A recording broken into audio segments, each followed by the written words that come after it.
Hello, welcome to episode 46 of the One Life podcast. We talk about things from One Life Church, but just ultimately things we think can relate to you and your one and only life. My name is Sarah Inman. I'm one of your co-hosts. I'm joined as always by our lead pastor, Brett Nicholson. Hey, Sarah. How you doing? I'm pretty good. How are you, Are Brett? you doing okay? Yeah. You look like you might be a little bit overwhelmed by the busyness of life. There's a lot right going now. on. Okay. Yeah, There it's is a busy lot going week. on. We got Okay. the Global Leadership Summit this week we'll be going to, and so that shortens our work week, but it's always worth it. Compresses everything down does. where you, Yeah. There's a lot of things going on in August, which is always exciting, but my job is to try to make sure people know about it. So Right. And you do a great job at that Well, because I think thanks. everybody does know about all that stuff. I didn't set you up to say that, but I thanks for saying know, that. So- but I hit the ball. It was good. And we are joined today by our Next Gen Director for our student ministry, Amanda Seymore. Hi, guys. How's it going? I'm super excited to be here. Yeah? I'm going to move this mic closer towards you. Good? Yeah, that's Yeah. better. Yeah, Okay. we'll make sure everybody can hear you. We're excited to have you on, and I'm actually going to let Brett kind of set up a couple things before we get going. One, we have a series that's going to be starting in October called the Centered Series, and we have some things we're doing with that, so I'm going to have him talk about that a little bit and then kind of set up the conversation that we'll be chatting about today. Yeah. So the Centered Series is a matchup to our vision, which we recrafted. We brought in a consultant a few years ago to kind of walk us through some conversations and push us a little harder and get us to think more deeply about who we were and what we were called to be. And we came down on our vision is planting churches devoted to changing the secular worldview of the next generation, which sounds a little unusual. I always think of it unusual every time I say it, even though I believe very passionately about it. But we decided if that's going to be our vision statement, we really need to think, how can we proactively do that? And one way was to kind of set a baseline for what that means and what it is for our church. And so what we're doing is a series unlike we've ever done before. We're going to do adults all the way down to little kids, and that includes students and middle school students, high school students, and we're all going to be studying the same material just to get our head around, first of all, the concept of worldview, period, just exactly what it is and how it functions and why it's important to know it and how it functions in culture today. So as we're leading up to that, between now and October 20th, we're really talking about transitions in life. But we're sitting on the other side of the weekend where in our country, we had one mass shooting that happened on Saturday at a Walmart in El Paso, and those always hit me hard. And this one hit even harder just because the count kept going the death count kept going up over the day. But then myself and everybody else woke up the next morning to one that happened in Dayton, and so it was just kind of emotionally rocking.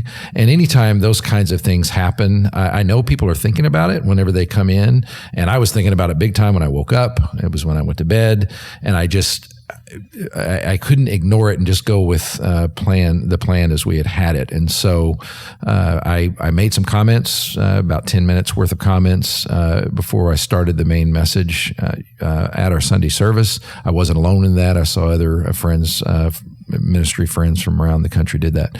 And to me, it was a marker of the conversation we were having anyway. We're talking about transitions to the next generation, and that's why we're doing the worldview thing.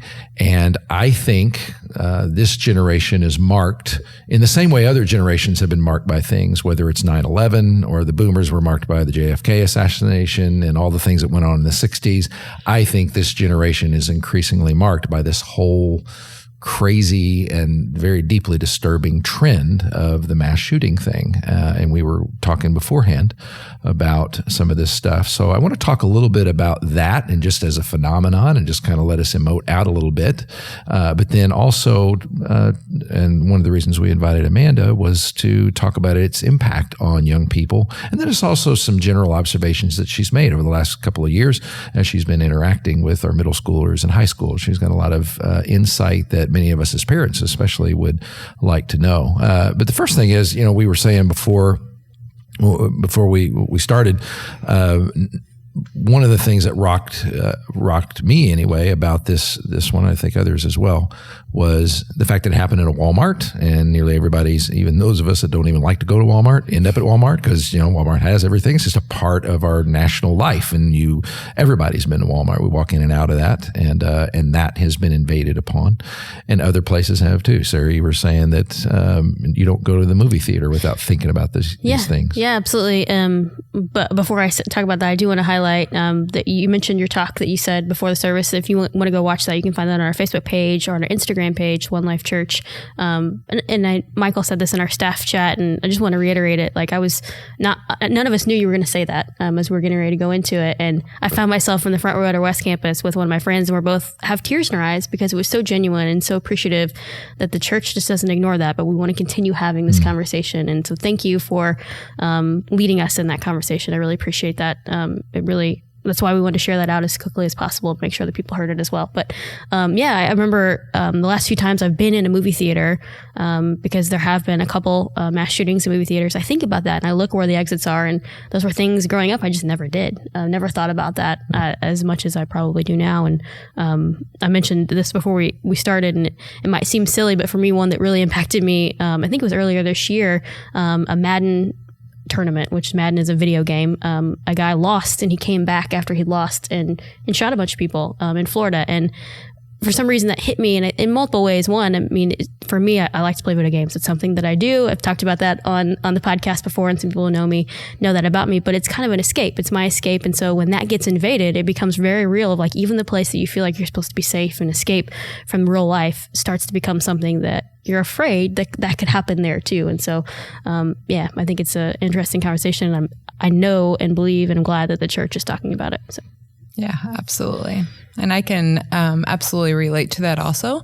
I think even as a mom, I deal with things that, safety things that I know that my mom didn't have to deal with. Mm-hmm. And as, I go into a store, my surrounding observation is way alert. And I'm constantly, looking to see, is anyone getting too close to my children? But then also just in the student world, like these kids they're being exposed to things that we never had exposure to. And the fears that they have, are just sometimes just unfair. Like we didn't have to fear these things growing up. And that's what breaks my heart, is that these kids, can't even go to school, without that in the back of their mind. And so it's really hard to watch.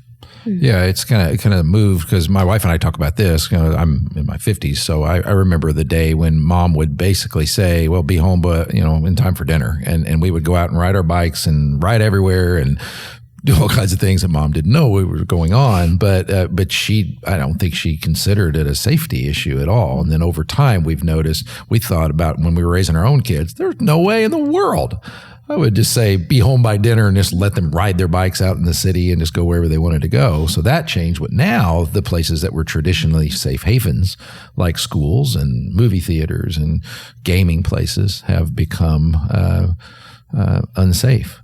And incidentally, we started live shooter training last year at church because churches have been on that list as well. That has happened. And so do kids talk openly that you deal with? Do they talk openly about these things and the drills that they've been through at school, or is it hush-hush, or is there active talk about it? If you invite them into those conversations, they absolutely do. I know that we had a time last year where I sent our students through like a drill and showed them where we would go in that moment.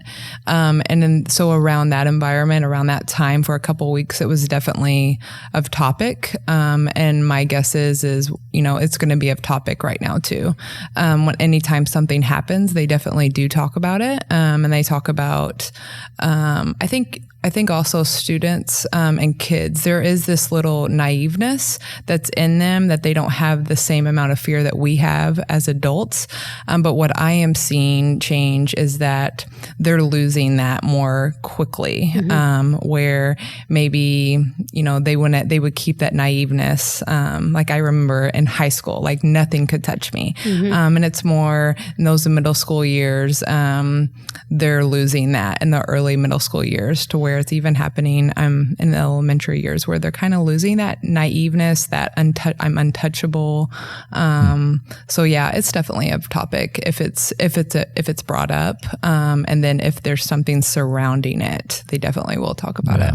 Do you is it an expression of almost anger towards adults? Why don't you fix this problem? Or is there that kind of thing? Or is it just, okay, this is our world that we live in, and we're just going to make the best of it? I think it depends on who you're talking to, and the different personalities. I think you get a little bit of mixture of that. I think there's people in the student world that may be like super politics and like political, and they love that stuff, and then there's kids that are like, what are you talking about? Like they have no clue. So those ones that lean towards the politics stuff, that absolutely, they're going to be like, our government needs to do something about this. And then you have the other kids that are just kind of like, why are they doing this? Like this is really confusing to me. Why would someone want or desire even that? And so it just depends on where they land on that spectrum. Yeah, and we're approaching study. I did adjust not only how I did the message yesterday, just in response to it all, but I originally planned on doing one message this coming Sunday, and I've jettisoned that, and I am going to I'm not going to deal directly in depth with this phenomenon, but I am going to talk from it and kind of point different ways, because I am of the conviction that there's deeper issues at stake. Then I think there's very pragmatic things that the government can deal with and should deal with, but the number one question is why is it happening now? And it has been going. I went up and researched the data, and you can look at there was some random things that happened in the 60s, couple things happened in the 70s and the 80s, but it's beginning at about 1982. It started creeping up, and now I think they've said it was tripled in the last several years, so it's become a part of the fabric. And why is that? What's actually happening? And there's all kinds of theories around that. One of them, and I'm just quoting one psychiatrist who did study shooters and the phenomenon, has said this. That it shows that narcissism among young people has increased. They said blame helicopter parenting or overabundance of unearned praise or reality TV stars. Kids are much more sensitive to rejection than ever. Some 40 or 50 years ago, children wanted to be astronauts or doctors or lawyers. Now, the number one thing kids want to be is famous. Because they said one of the trends among shooters, especially the younger ones and school shooters, is it's a grab for fame, and some warn against that's true. It's a trite way to think of it, and you can't just kind of say it's all that thing. But I wondered, have you seen that kind of discussion? And it's not an indictment on the kids. It's just their ambitions change based upon what actually I blame the adults, but what we honor fame above maybe over substance. Have you seen any of that? I don't want to put words in your mouth or anything. Oh no, absolutely. And I think so much of this ties, if you know me, you know that I have this love-hate relationship with technology and phones, and I think a lot of that stems from YouTube, from Instagram, from those, like that desire, like you said, of wanting to be famous. Mm-hmm. And these kids they want to be known, they want to be loved. We were built that way. That's how God created us. We want that. But we have these devices now where they have this opportunity to be famous 24 hours a day. And so I think a lot of that stems from wanting to be seen by everyone. And then if they may become, some YouTuber, and we've talked to kids and we've asked them, what do you want to be when you grow up? And they say a famous YouTuber. Yeah. And I'm like, really? I don't know how to answer that. Like, I'm not going to go to school. Like, I'm not going to go to college. I'm just going to be a famous YouTuber. And I'm like, okay, how do you respond to that? And they genuinely believe that is not only something that they can do, but that they will do. Yes. I remember a couple years ago, I had some high school girls that 2 of them said it in our group going around. I'm like, And we kind of made a joke about it at the time, but then you start looking at one, you see a lot of these kids that are, or they go on like a Dancing with the Stars, and here's a YouTube sensation is now on Dancing with the Stars. And then their most favorite people, these girls, at least at the time, 2 of them were people that they had just knew from Instagram. Like that was it. Instagram and Vine. Vine's dead now, but it was something like that. Like not only are they looking up to people that are that, they want to become that because they think it's very attainable. They just turn on a camera and people will start watching. Yeah, and why not them? Yeah, I mean, why not? It's because it does happen to other people, and so you can see the appeal of it. I mean, I can sit here in my bedroom and do something, and there you go. Right. And it's interesting. There's a score that I can see right off the bat. I can raise those numbers. I can see my likes go up, or I can see my any number of those things go up, and it would be very seductive. And you could do that, or you could go to school forever and take a bunch of tests and to try to become a lawyer or a doctor or something like that. It's a crazy world. I think these kids, we are just tipping, just the tip of the iceberg of what they are being exposed, and they have all they know is phones. That's all they know. And us as adults, as their parents, also we're not experts at it yet either. So we aren't able to train them. And I think that there is this movement in that. I know at camp this year, I was able to teach a class all on social media. And it was just really cool to see the interaction between the students and the leaders and the things and the growth through that. And I do think that there is going to be a movement where not only students in this generation is like enough is enough. Like I'm hearing kids say, I don't want social media. Like I see what it's done to my friends. I see how my friends can't interact with me. We have a couple students here at East that they've challenged their friends to only talk on the phone. And some of them like freak out. They're like, but I want to just text. And they're like, no, let's talk on the phone.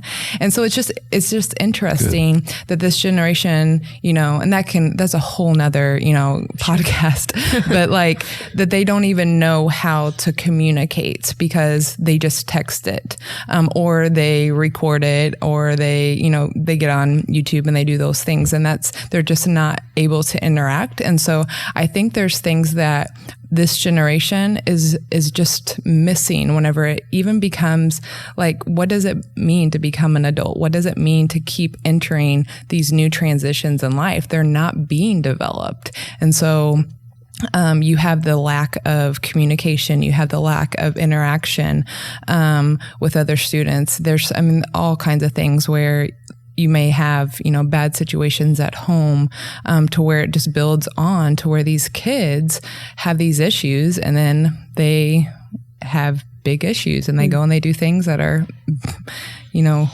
really bad. Yeah. Yeah. There was one researcher that I read that went around to and asked FBI agents and psychiatrists and the people who have dealt with these things very directly, and was asking that question. Okay, these things are going up. They're on the increase. What's changed? What's changed? And she said she heard the same 2 words with every person she asked, and it was always social media. They just said that's just a reality, and there's lots of reasons for that. It can input bad ideas. It can be the grab for attention. But he said that has changed. And again, it's not to blame, but it's the thing that has changed how we communicate, how we think of ourselves, how we interact. We have got to learn that. Now, I'm very encouraged by already kids are saying, hey, I want to fix this. I want to figure out how to navigate this world. And my theory is that the church can help with that, like to offer community experiences that don't involve it.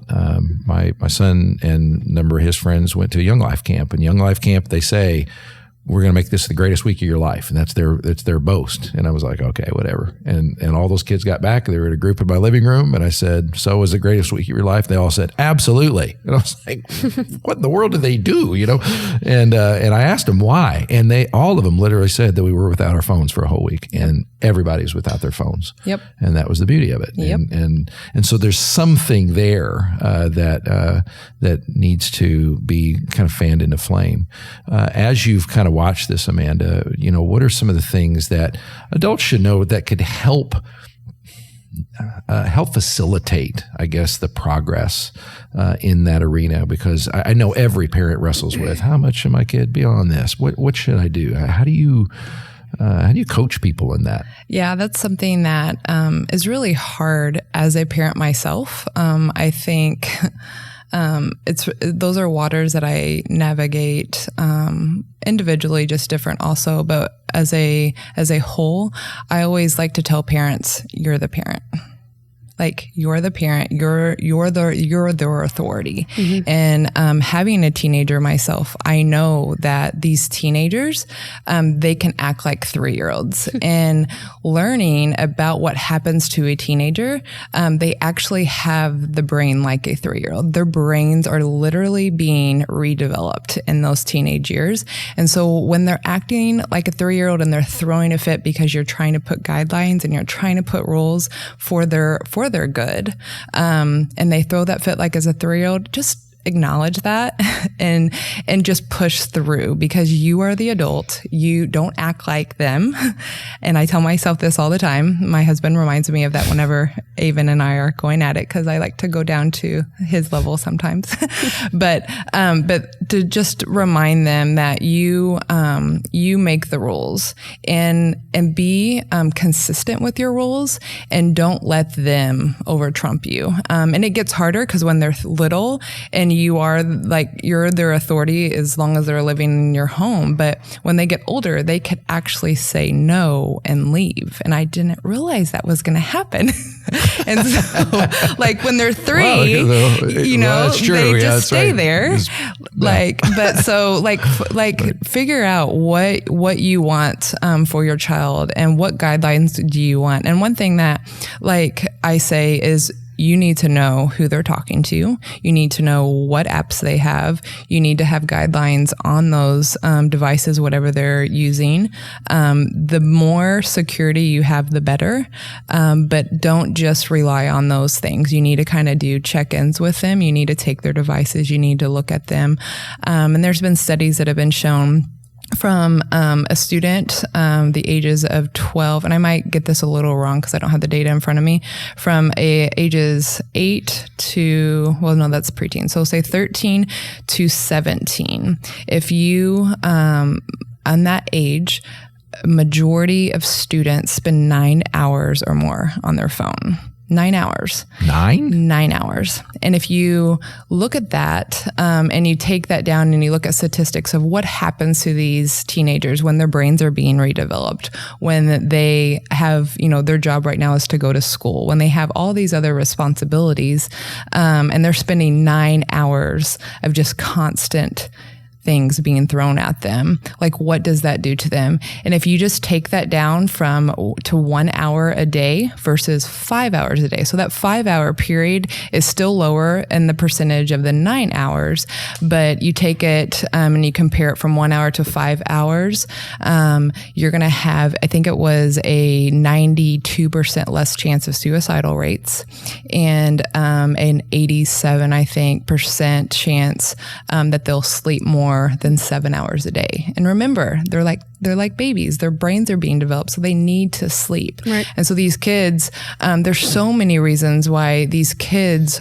are acting crazy and are doing crazy things, because there are so many things that are even happening in their brains that should be happening. And they're being thrown in so many different directions. And one thing that always hit me is that when I was in school, I went through a period, my freshman and sophomore year, where I was bullied a lot. And I was only bullied, though, from those hours at school. But now these kids are being bullied 24 hours a day because they have their phones, and people can just rip them in two 24 hours a day, whether it's on social media, whether it's texting them, and there's no escape. And those kind of things, like...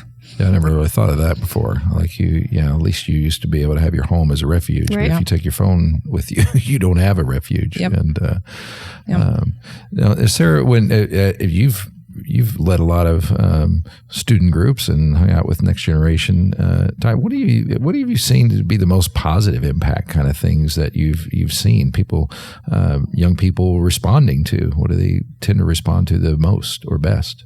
Yeah, I mean, we talk about it here a lot, but it's still that interaction with adults. I mean, there's something there that, because even the idea of them having their phones with them, and Amanda, I think would agree, is they're still looking for someone to just hear them and have a voice and have someone kind of pay attention to them. And when that's an adult, man, that increases, I don't know, just I think their value and their self-worth, because if you're listening to them, you're hanging out with them, it doesn't even have to be like all the time. I think people assume that just because adults are hanging out with students in a church, they're always teaching, like we have the Bible out and we're reading it with them all the time, we're praying with them. Sometimes you're just going and playing putt-putt and getting ice cream because we want to make sure they know that they're valued immediately. And I think we had Grace on last week, and Grace and Abby and I mean, majority of our time together is always like just getting them out and doing something besides their normal stuff, and having an adult in their life that just wants to hear what's going on in their life, listen to them. I think it's always having more adults in kids' lives. And they actually really do want that? I think so. Maybe not parents. Maybe not parents, but I think unparent figures, people in their life that they can talk to about things, or just that want to spend time with them. I think there's some value there immediately. I saw one just kind of break down among the studies. Again, the shooting thing is on the extreme side of it, but it's part of the fabric of the reality we're living in. And it listed warning signs, and it says, first of all, shooters will often tell someone what they plan on doing. And second of all, it's disengagement. And this quote just struck me so deeply. The doctor who was talking about this said, disengagement, quote, having a real connection with at least one adult in their lives may be the saving factor.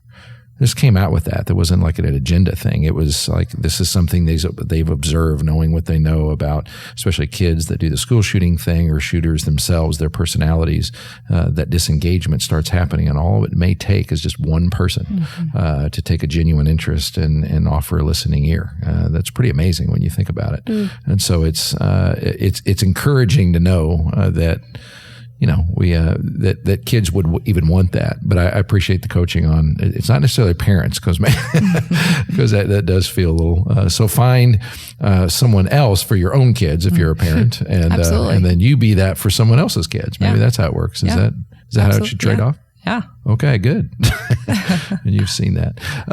Any other trends as far as all that goes, Amanda, that you've seen, that you've noticed when it just comes to where do kids seem to thrive the most, and what could we do the most for the next generation? Yeah.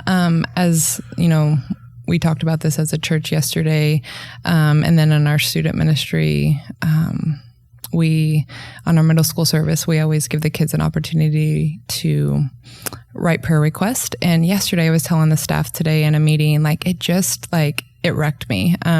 Kicking off a new school year, it's kind of like January for me. This is like the new year.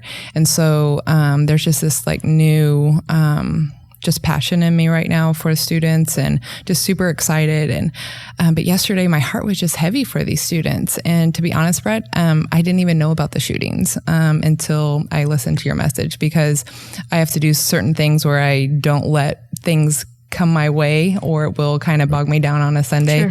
And so I didn't know about all this, but the students were just heavy on my heart. And as I was reading through the prayer request, we weren't even teaching on family yesterday. And a lot of times their prayer request will kind of mimic what we've taught on.